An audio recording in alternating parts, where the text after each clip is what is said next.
Je bénirai l'Éternel en tout temps.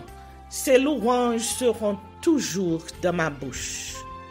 Oh, j'aime qu'on ait un problème. Et puis qu'elle est content comme ça. Ah, m'pas caché, Dieu. Depuis que commence à lire Bible chaque jour, je senti charge problème moi yo sorti sous dôme. Oh, si c'est comme ça, moi pour aller couvrir acheter un Bible. Dégagez au marché. Mais en attendant, ou qu'attendez radio télévision d'espoir? Radio Vision d'Espoir. Oh, moi t'attendais une annonce comme ça, oui. Mais qui ça a te dit? Lecture de la Bible en un an. Une émission qui vous accompagne à la découverte des trésors cachés de la parole de Dieu sur Radio Télévision d'Espoir. Chaque jour de 11h à 11h30 du matin, excepté mercredi 5h30, 6h de l'après-midi, samedi 7h30, 8h du matin, avec les sœurs Chantal Saint-Hubert, Claude Louis Orisma et votre servante Maudeline Maurice Hilaire.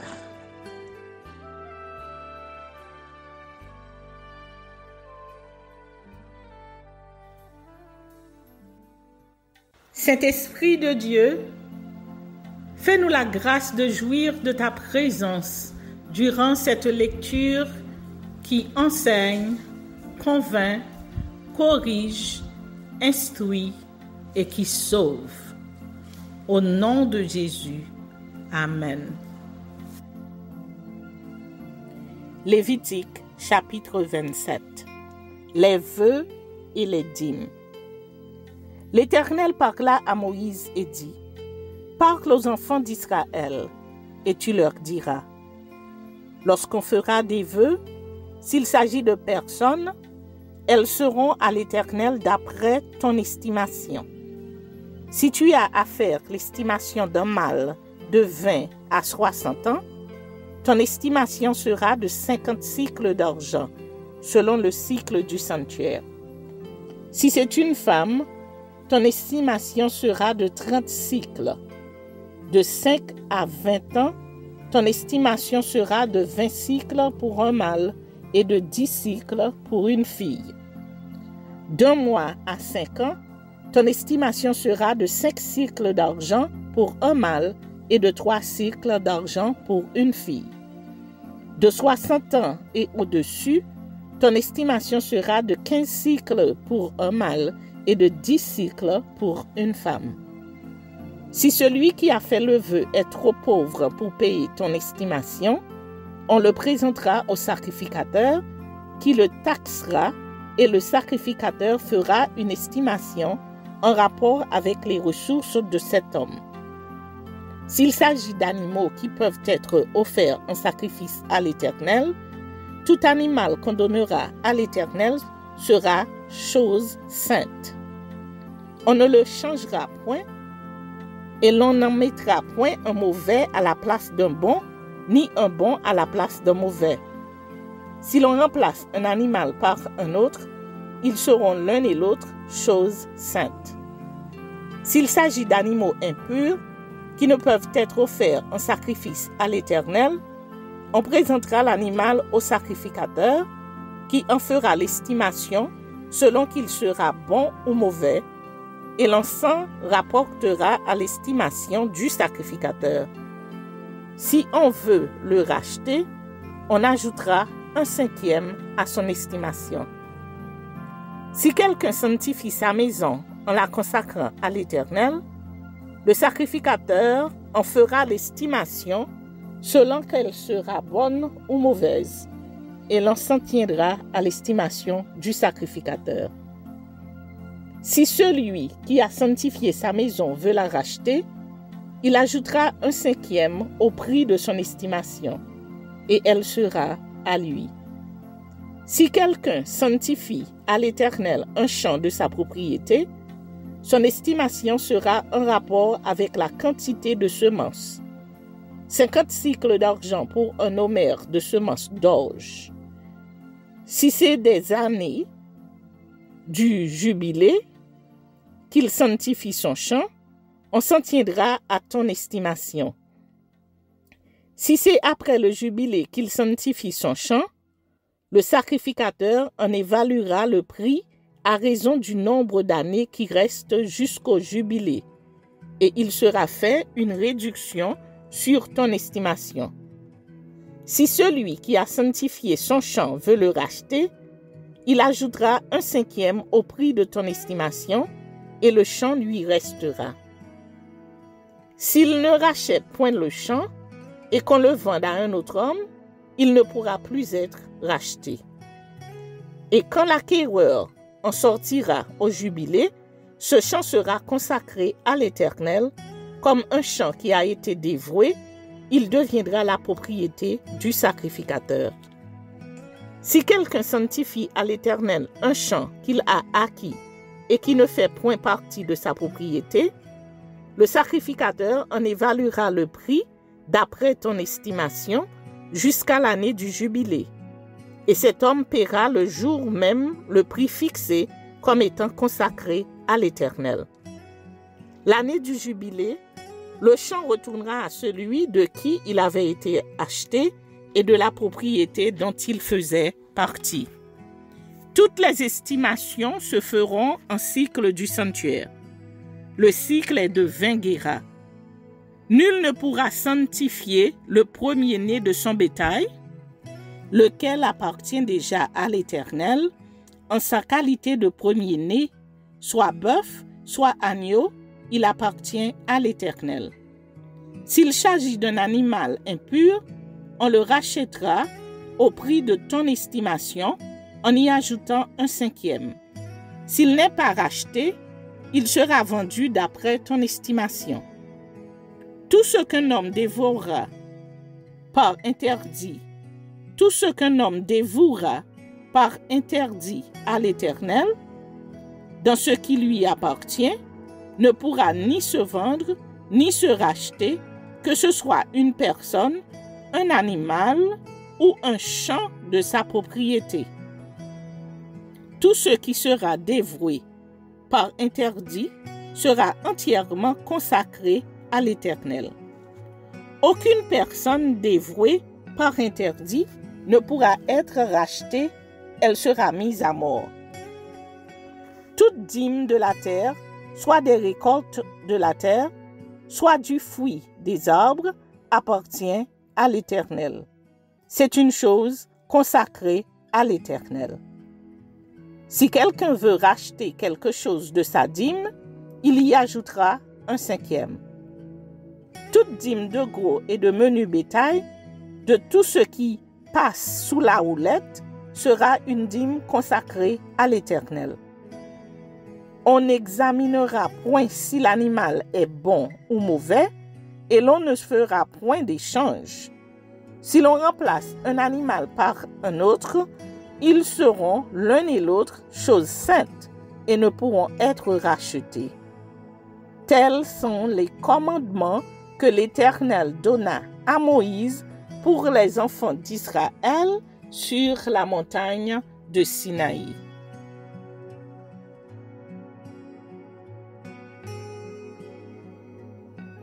Introduction au livre des Nombres. Une bonne partie du livre des Nombres est consacrée au recensement des Israélites, aux énumérations des tribus et aux arbres généalogiques. C'est tout cela qui a valu le titre de Nombres. Ce livre raconte l'histoire théologique du séjour des Hébreux dans le désert pendant les 40 années qui précédèrent l'installation en terre promise. Il s'agit d'une sorte de mémoire d'avenir marquée par des échecs et des contestations. Ces récits sont particulièrement riches en incidents qui mettent en exergue l'action de Dieu et le rôle de Moïse. Le deuxième recensement montre la rigueur de la sanction appliquée à l'incrédulité. Nombre 14, versets 26 à 35. Puisque parmi ceux qui furent dénombrés par Moïse et Éliasar dans les plaines de Moab, il n'y avait aucun de ceux qui avaient été recensés. Les chapitres 1er, verset 1er, à chapitre 10, verset 10, relatent la vie des Israélites au pied du mont Sinaï. Ils se préparent à se mettre en route pour le pays promis. Il est question des recensements et de l'organisation militaire de la première communauté en vue de la longue marche, nombre 1er jusqu'au nombre 4, des compléments aux lois rituelles sur la pureté, le vol et la jalousie conjugale, chapitre 5, du naziréat, chapitre 6, versets 1 à 21, de la formule de bénédiction, chapitre 6, versets 22 à 27, du train des équipages, chapitre 7, versets 1 à 9, des objets pour le culte, chapitre 7, versets 10 à 8, et de la date de la Pâque, chapitre 9, les versets 1 à 14. De la nuée qui guide le peuple, chapitre 9, versets 15 à 23, et des sonneries des trompettes, chapitre 10, versets 1 à 10. Les chapitres 10, verset 11, jusqu'au chapitre 21, verset 35, racontent la marche des Israélites de Kadès Barnéa au pays de Moab, à l'est de la mer Morte. Ce pèlerinage est caractérisé par la providence divine pour les Israélites, survenant dans un climat de doute, de murmure, de révolte, mais aussi de châtiments divins terrifiants.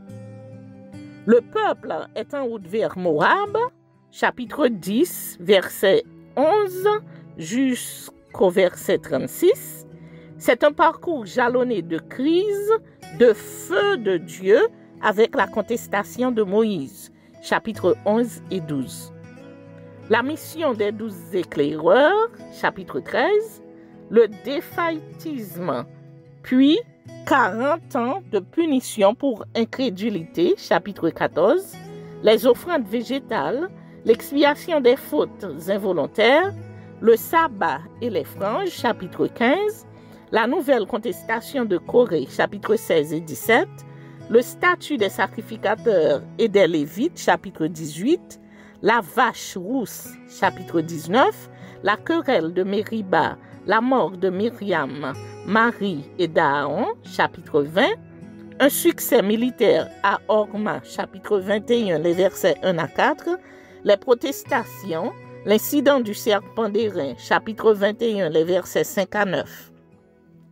Les chapitres 21, versets 10 à 36 et le chapitre 13 racontent la conquête de la Transjordanie. Cette conquête est marquée par le succès militaire à Hesbon, chapitre 21, versets 10 à 35, le livret de Balaam, chapitre 22 jusqu'au chapitre 24, l'affaire de Baal-Péor, chapitre 25, le recensement dans le désert, chapitre 26, le projet de répartition du pays, chapitre 27, les versets 1 à 11, l'investiture de Josué comme successeur de Moïse, chapitre 27, les versets 12 à 22, l'agenda liturgique de tous les sacrifices périodiques, chapitre 28 et chapitre 29, les femmes et les vœux, chapitre 30, le succès militaire contre les Madianites, chapitre 31, les dispositions pour le partage du pays, chapitre 32 jusqu'à 35, et de nouvelles précisions relatives à l'héritage des femmes, chapitre 36, le pays promis est partagé d'avance et c'est par le pays de Moab que les Israélites entreront à Canaan. Le livre des Nombres nous révèle l'importance des statistiques dans la marche avec Dieu. Il montre le peuple de Dieu dans tous ses états d'âme, doute et confiance, soumission et révolte, espérance et désarroi. Tout cela rehausse le contraste entre la marche vers la terre promise et le pays encore à conquérir. La médiation humaine, comme celle de Moïse, est un ministère doublement exigeant, risqué et ingrat. Dans cette relation entre l'humanité et Dieu, Moïse est ici un modèle de messager qui, tout en ayant une intimité exceptionnelle avec Dieu libérateur, reste un intercesseur, le défenseur inlassable d'un peuple très enclin à l'infidélité.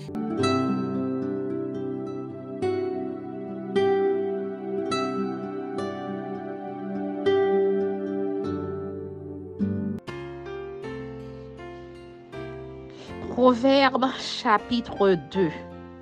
Mon fils, si tu reçois mes paroles et si tu gardes avec toi mes préceptes, si tu rends ton oreille attentive à la sagesse et si tu inclines ton cœur à l'intelligence, oui, si tu appelles la sagesse et si tu élèves ta voix vers l'intelligence, si tu la cherches comme l'argent, si tu la poursuis comme un trésor, alors tu comprendras la crainte de l'Éternel et tu trouveras la connaissance de Dieu.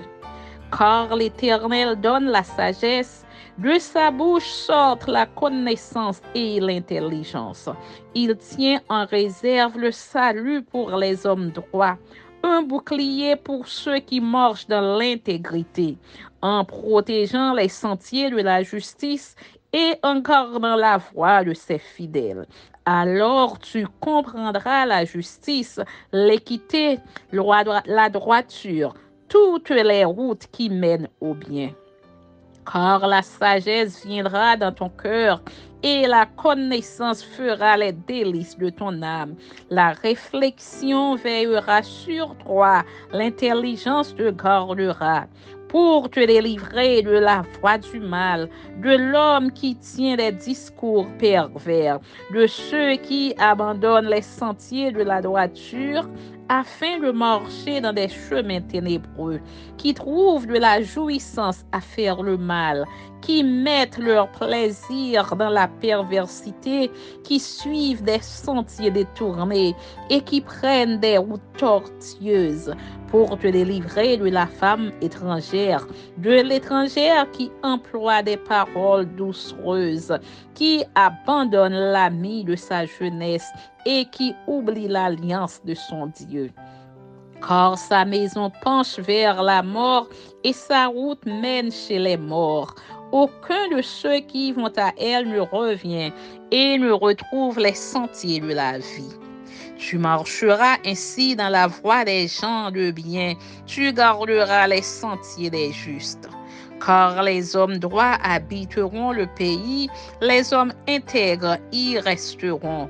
Mais les méchants seront retranchés du pays, les infidèles en seront arrachés.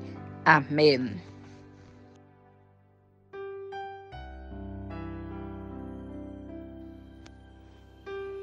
Proverbe chapitre 3.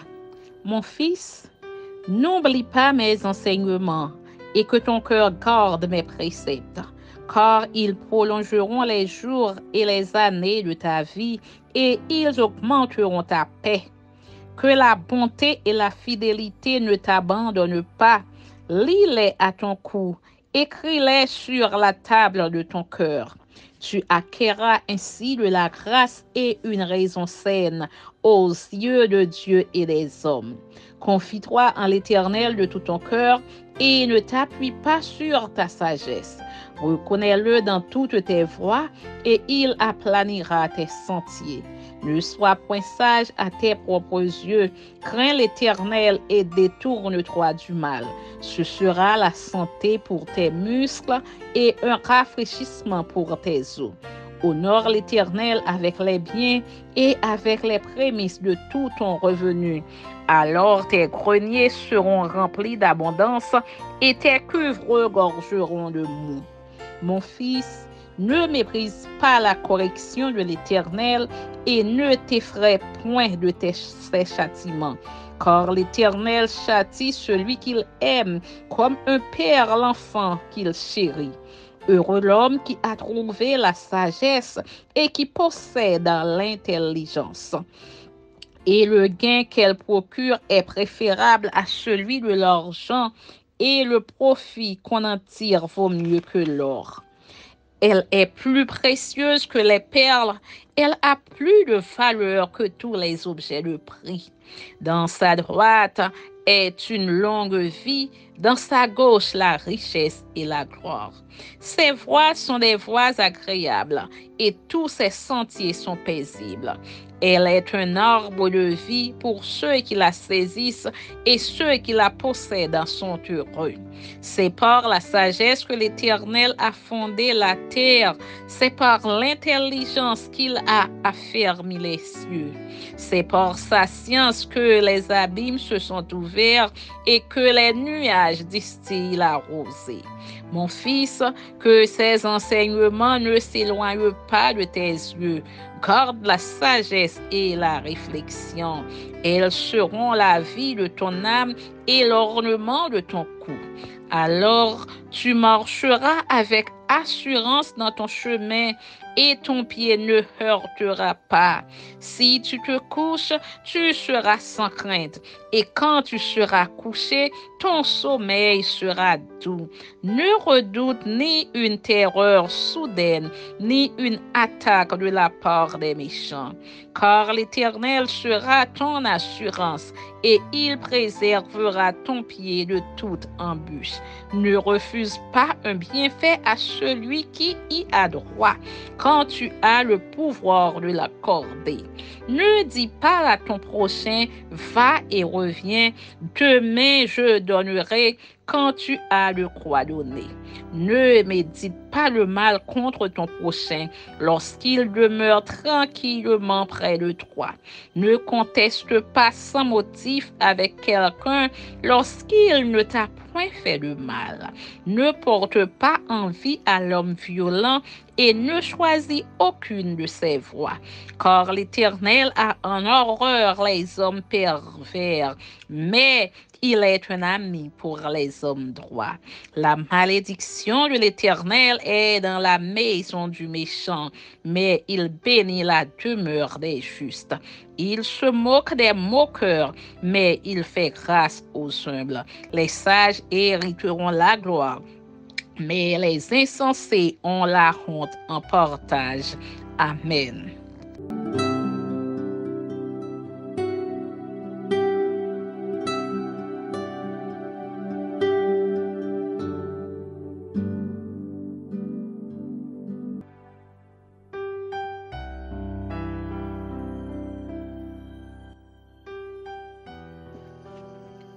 Jean chapitre 12. Son arrivée à Béthanie, parfum répandu sur ses pieds par Marie. 6 jours avant la Pâque, Jésus arriva à Béthanie où était Lazare, qu'il avait ressuscité des morts. Là, on lui fit un souper. Marthe servait et Lazare était un de ceux qui se trouvaient à table avec lui. Marie, ayant pris une livre du parfum de nard pur de grand prix, oignit les pieds de Jésus et elle lui essuya les pieds avec ses cheveux. Et la maison fut remplie de l'odeur du parfum. Un de ses disciples, Judas Iscario, fils de Simon, celui qui devait le livrer, dit: « Pourquoi n'a-t-on pas vendu ce parfum 300 deniers pour les donner aux pauvres ?» Il disait cela, non qu'il se mit en peine des pauvres, mais parce qu'il était voleur et que, tenant la bourse, il prenait ce qu'on y mettait. Mais Jésus dit: « Laisse-la garder ce parfum pour le jour de ma sépulture. Vous avez toujours les pauvres avec vous, mais vous ne m'avez pas toujours. » Une grande multitude de Juifs apprit que Jésus était à Béthanie et ils y vinrent, non pas seulement à cause de lui, mais aussi pour voir Lazare qu'il avait ressuscité des morts.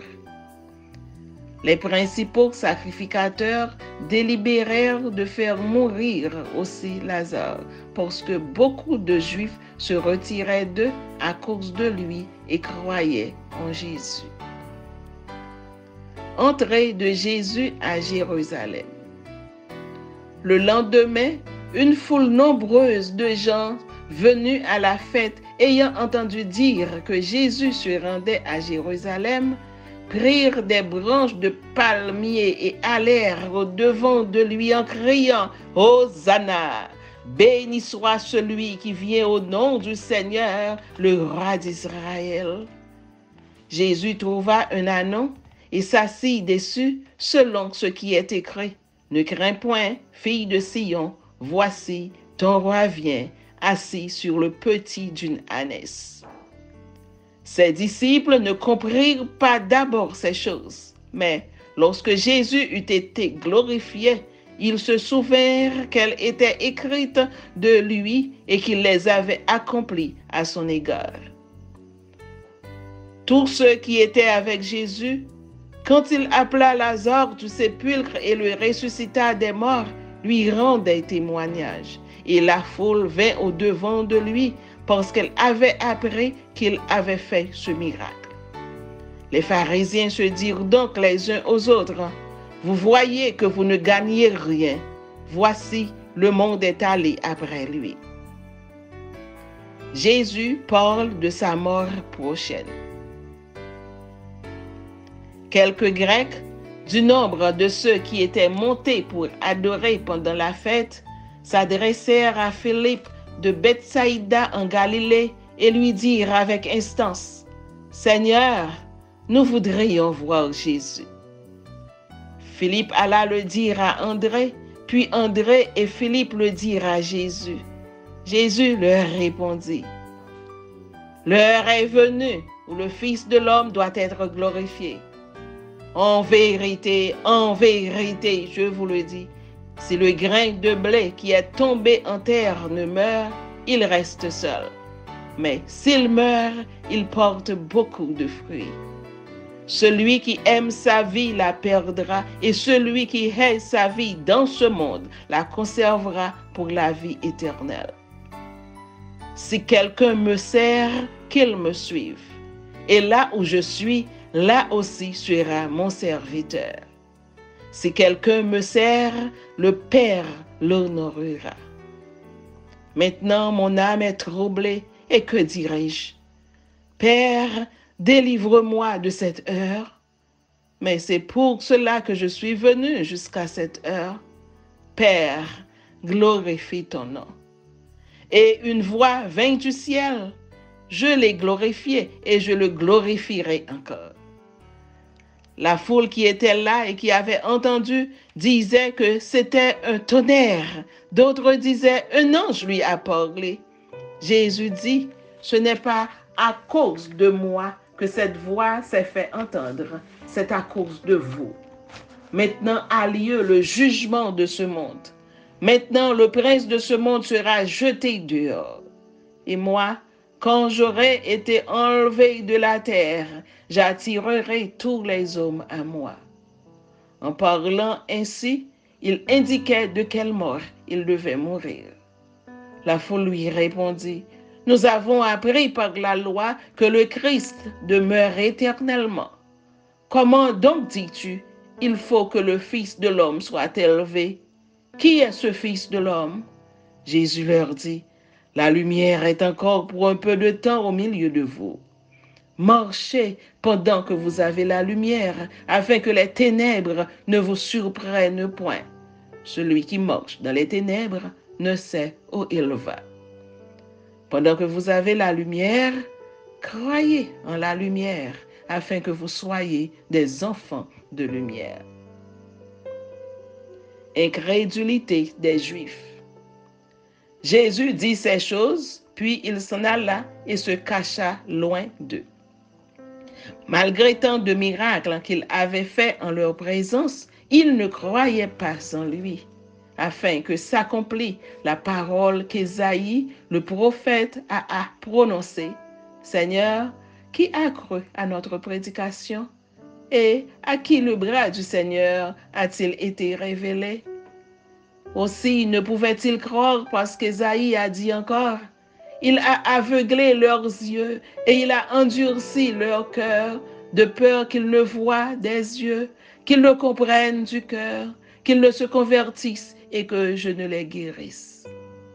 Ésaïe dit ces choses lorsqu'il vit sa gloire et qu'il parla de lui. Cependant, même parmi les chefs, plusieurs crurent en lui. Mais à cause des pharisiens, ils n'en faisaient pas l'aveu de la crainte d'être exclus de la synagogue. Car ils aimèrent la gloire des hommes plus que la gloire de Dieu. Or, Jésus s'était écrié, « Celui qui croit en moi, non pas en moi, mais en celui qui m'a envoyé. Et celui qui me voit, voit celui qui m'a envoyé. Je suis venu comme une lumière dans le monde, afin que quiconque croit en moi ne demeure pas dans les ténèbres. Si quelqu'un entend mes paroles et ne les garde point, ce n'est pas moi qui le juge, car je suis venu non pour juger le monde, mais pour sauver le monde. Celui qui me rejette et qui ne reçoit pas mes paroles a son juge. La parole que j'ai annoncée, c'est elle qui le jugera au dernier jour. Car je n'ai point parlé de moi-même, mais le Père qui m'a envoyé m'a prescrit lui-même ce que je dois dire et annoncer. Et je sais que son commandement est la vie éternelle. C'est pourquoi les choses que je dis, je les dis comme le Père me les a dites.